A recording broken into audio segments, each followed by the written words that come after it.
კი როცა წონას იკლებს, სახე გიბერდება და ამაში მარტო არ ხარ. თვალები ხდება ჩაცვენილი და დაღლილი, ნაოჭები გამოკვეთილი, ლოყები გაბრტყელებული, საფეთქლები შევარდნილი და ეს ემართება თითქმის ყველას, ვინც სწრაფად იკლებს. როცა იკლებ, ცხიმი ქრება ყველგან.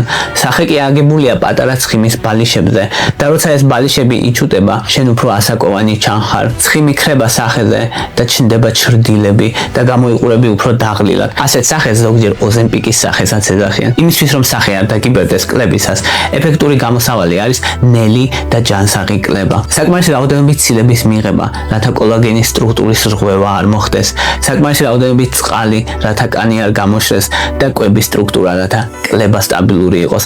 იმისთვის რომ ჯანსაღად დაიკლო, რადიენტი დაგეხმარება.